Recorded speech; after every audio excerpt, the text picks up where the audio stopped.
بسم الله الرحمن الرحيم الحمد لله رب العالمين الرحمن الرحيم مالك يوم الدين إياك نعبد وإياك نستعين اهدنا الصراط المستقيم صراط الذين أنعمت عليهم غير المغضوب عليهم ولا الضالين اعوذ باللہ من الشیطان الرجیم بسم اللہ الرحمن الرحیم الحمد لأہلہ والصلاة علی اہلہا۔ السلام علیکم ورحمۃ اللہ وبرکاتہ۔ آؤ کتاب پڑھیں۔ چہاردہ معصومین علیہم الصلاۃ والسلام کی حالات زندگی سیرت طیبہ پیش کرنے کی سعادت حاصل کر رہے ہیں، اور چہاردہ معصومین میں ہماری گفتگو امام حسین علیہ الصلاۃ والسلام کے حالات زندگی، کربلا کے انقلاب، آپ کی شہادت و شجاعت، آپ کے اصحاب و انصار کی وفاداری کے سلسلے میں ہو رہی ہے، اور اس سلسلے میں ہم آپ کی خدمت میں کتاب رہبران معصوم علیہم السلام کو پیش کر رہے ہیں، جس کے پیج نمبر 288 تک یعنی 288 تک ہماری گفتگو کا سلسلہ پہنچ چکا ہے۔ آئیے گفتگو کو شروع کرتے ہیں، اور بات پہنچ رہی ہے آپ کی خدمت میں کہ امام حسین علیہ السلام نے کہا کہ رات کے پردے کی تاریکی سے یا رات کے پردے سے فائدہ اٹھا کر تم سب لوگ نکل جاؤ، یہ لوگ میری جان یا میری ذات کے دشمن ہیں، مجھے قتل کرنا چاہتے ہیں، لہذا تم چلے جاؤ۔ اس وقت امام حسین علیہ الصلاۃ والسلام کے اصحاب نے کیا کہا، اور کس طریقے سے آپ کے اصحاب و انصار نے اپنی وفاداری کا ثبوت دیتے ہوئے آپ کے قدموں پر آپ کی اپنی جانوں کو قربان کر دیا۔ حنظلہ بن اسد شبامی بزرگ مرتبہ شیعوں میں بہادر اور مقرروں میں شمار ہوتے ہیں۔ امام کی خدمت میں حاضر ہوئے اور امام کے سامنے سپر بن کر کھڑے ہو گئے۔ جو بھی تیر اور حملہ امام پر ہوتا تھا اس کو اپنے سینے پر لے لیتے تھے، اور دشمن سے کہنے لگے، اے قوم، میں تم کو اس عذاب سے ڈرا رہا ہوں جو احزاب پر نازل ہوا، اس عذاب سے ڈرا رہا ہوں جو گزشتہ امتوں پر قوم نوح، عاد اور سمود پر نازل ہوا۔ اے قوم، حسین علیہ السلام کو قتل مت کرو، خدا تم کو اپنے عذاب سے ہلاک کر دے گا۔ امام علیہ السلام نے فرمایا، اے حنظلہ، خدا تم پر رحمت نازل کرے۔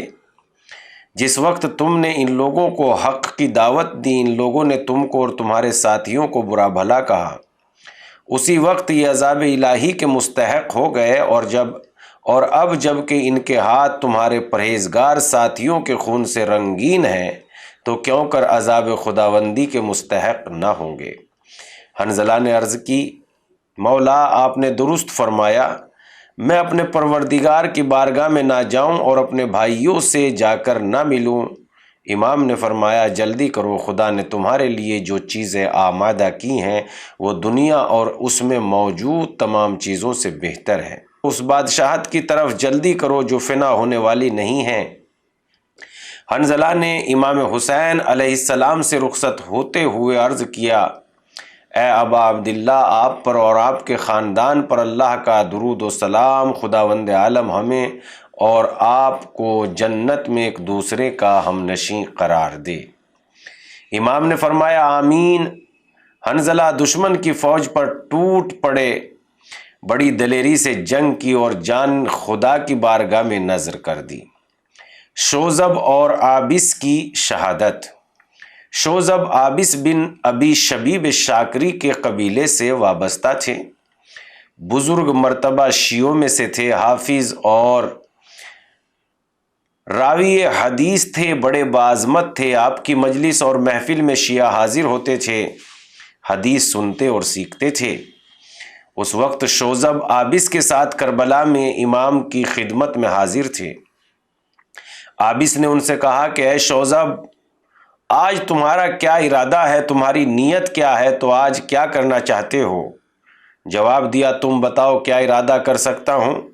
میں چاہتا ہوں تمہارے ساتھ فرزند رسول کی طرف سے جنگ کرتے ہوئے شہید ہو جاؤں۔ عابس نے کہا میں بھی تمہارے بارے میں یہی سوچ رہا تھا، جلد امام کی خدمت میں حاضر ہو تاکہ وہ تمہیں بھی دوسروں کی طرح شہیدوں میں شمار کرے۔ دیکھو آج کے بعد پھر یہ سعادت نصیب نہیں ہوگی، کیونکہ آج کا دن وہ دن ہے جس دن میں تم زمین سے آسمان پر قدم رکھ سکتے ہو، بس ایک دن کا کام اور زحمت ہے، اس کے بعد تو جنت کی ابدی نعمتیں ہیں۔ شوذب فوراً امام کی خدمت میں حاضر ہوئے اور سلام عرض کیا، امام سے اجازت لے کر میدان میں آئے، جنگ کرتے کرتے شہید ہو گئے۔ شوذب کی شہادت کے بعد عابس امام حسین علیہ السلام کی خدمت میں حاضر ہوئے، سلام کے بعد عرض کرنے لگے، اے ابا عبداللہ، اس زمین پر کوئی بھی آپ سے زیادہ مجھے عزیز اور محبوب نہیں ہے۔ اگر میں اپنے خون اور جان سے زیادہ گراں قدر چیز سے آپ کا دفاع کر سکتا تھا تو ایک لمحہ بھی اس میں کوتاہی نہ کرتا۔ آپ گواہ رہیے گا کہ میں آپ کے دین پر اور آپ کے والد کے دین پر دنیا سے جا رہا ہوں۔ پھر تلوار کھینچ کر میدان میں آ گئے۔ درا حالانکہ آپ کا چہرہ زخمی تھا۔ ابن سعد کے سپاہی ربی بن تمیم کا بیان ہے، میں عابس کو پہلے سے پہچانتا تھا، جنگوں میں ان کی بہادری اور دلیری دیکھ چکا تھا، میں نے ان سے زیادہ بہادر نہیں دیکھا تھا۔ جب وہ میدان میں آئے تو میں نے فوجوں سے کہا، یہ شیروں کے شیر ہیں، یہ عابس ابن شبیب ہیں، جو بھی ان کے مقابلے پر جائے گا مارا جائے گا۔ عابس ایک شعلہ جوالہ کی طرح میدان میں گھوم رہے تھے، وہ مقابل طلب کر رہے تھے، کسی میں ان کے مقابلے پر آنے کی ہمت نہ تھی۔ ایک فرد کے سامنے اپنی فوج کی بزدلی اور کاہلی ابن سعد کے لیے ناقابل برداشت تھی۔ اس نے اپنی فوج کو حکم دیا، عابس پر پتھر برساؤ۔ اس ذلیل فوج نے اپنے ذلیل سردار کا حکم مان کر پتھر مارنا شروع کیا۔ ہر طرف سے پتھر آنے لگے، اس کے باوجود عابس نے شجاعت کا وہ مظاہرہ کیا جس سے سب تعجب کرنے لگے۔ انہوں نے شہادت کے شوق کو آسمان پر پہنچا دیا، دشمن کی رذالت اور پستی کو اور زیادہ واضح کر دیا کہ دشمن کتنا ذلیل اور پست ہے اور کیسے کیسے حربے اور طریقے استعمال کر سکتا ہے۔ پتھروں کی اس بارش میں عابس نے اپنے سر پر سے خود اور اپنے بدن پر سے زرہ اتار دی اور ایک شیر کی طرح دشمن پر حملہ آور ہو گئے۔ وہی خبیث جس نے فوج کو عابس کے مقابلے سے روکا تھا بیان کرتا ہے، خدا کی قسم میں دیکھ رہا تھا عابس جس طرح بھی حملہ کرتے تھے 200 سپاہی ان کے سامنے سے بھاگ جاتے تھے اور ایک دوسرے پر گر پڑتے تھے۔ اس طرح جنگ کرتے رہے یہاں تک کہ ہر طرف سے فوجیں بھاگنے لگی۔ آپ کے بدن پر اتنے زیادہ پتھر، تیر، نیزے اور تلواروں کے زخم تھے کہ آپ گر پڑے۔ لوگوں نے ان کا سر قلم کیا، ان کا سر چند لوگوں کے ہاتھوں میں تھا جن میں ہر ایک یہ دعویٰ کر رہا تھا، میں نے ان کو قتل کیا۔ ابن سعد نے کہا کہ تم لوگ یہ بحث چھوڑ دو کہ تم میں سے کسی ایک نے اکیلے ان کو قتل نہیں کیا، سب نے مل کر ان کو قتل کیا ہے۔ اس کے بعد امام کے دوسرے اصحاب میدان میں آئے جن میں ابو شعثہ، ابو عمرو حنظلی، ابو ذر کے غلام جون، امام کے مؤذن حجاج بن مسروق، عمرو بن قریظہ انصاری، سوید بن عمرو اور امام کا ترکی غلام اور دوسرے اصحاب ایک ایک کر کے میدان میں آتے رہے، بہادری سے جنگ کرتے رہے اور شہادت کا جام نوش کرتے رہے، یہاں تک کہ اصحاب میں کوئی بھی باقی نہ رہا۔ امام حسین علیہ السلام کے عزیزوں اور رشتہ داروں کی باری آئی، بنی ہاشم کے جوان آگے بڑھے۔ جناب علی اکبر علیہ السلام کی شہادت۔ سید الشہداء حضرت امام حسین علیہ السلام کے فرزند ارجمند جناب علی اکبر نہایت حسین اور خوبصورت جوان، بہادر، دلیر صورت، سیرت، رفتار، گفتار میں رسول خدا صلی اللہ علیہ وآلہ وسلم سے بہت زیادہ مشابہ تھے۔ آپ کی عمر زہد، عبادت، غریبوں کی مدد، دوسروں کے ساتھ نیکی اور احسان میں گزری۔ آپ اس قدر عظیم شخصیت کے مالک تھے کہ حاکم شام جیسا دشمن آپ کو خلافت کے لیے سزاوار تسلیم کرتا تھا۔ ائمہ معصومین علیہ السلام نے آپ کی زیارت میں جو الفاظ استعمال کیے ہیں وہ آپ کی عظمتوں کے ترجمان ہیں، جیسا کہ زیارت، السلام علیکہ ایھا الصدیق والشہید المکرم والسید المقدم الذی عاش سعیدا ومات شہیدا وذهب فقیدا افلم تتمتع من الدنیا الا بالعمل الصالح ولم تتشاغل الا بالمتجر الرابح۔ اے صداقتوں کے پیکر آپ پر سلام، اے بزرگ مرتبہ شہدائے پیش قدم سردار، آپ نے سعادت مند زندگی بسر کی اور شہادت کی موت قبول کی۔ آپ دنیا سے رخصت ہوئے، آپ نے نیک اعمال کے علاوہ دنیا سے کوئی اور استفادہ نہیں کیا، آخرت کے فائدہ مند تجارت کے علاوہ کسی اور چیز میں مشغول نہیں رہے۔ جناب علی اکبر علیہ السلام بنی ہاشم کے جوانوں میں تقوی اور پرہیزگاری کی علامت تھے، علاوی جوانوں میں شجاعت و بہادری کا معیار تھے، رسالت و امامت کے مکتب کے پروردہ امام حسن اور امام حسین کی آغوش میں پروان چڑھے تھے۔ اسی لیے ایک اور زیارت میں یہ جملے ملتے ہیں، السلام علیکہ یا ابن الحسن والحسین، اے حسن اور حسین کے فرزند آپ پر سلام۔ جناب علی اکبر گلستان علی کے گلے سر سبد اور بوستان زہرا کے شاداب گلاب تھے۔ امام حسین کے بڑے فرزند میدان کربلا میں خاندان اہل بیت کے پہلے شہید تھے۔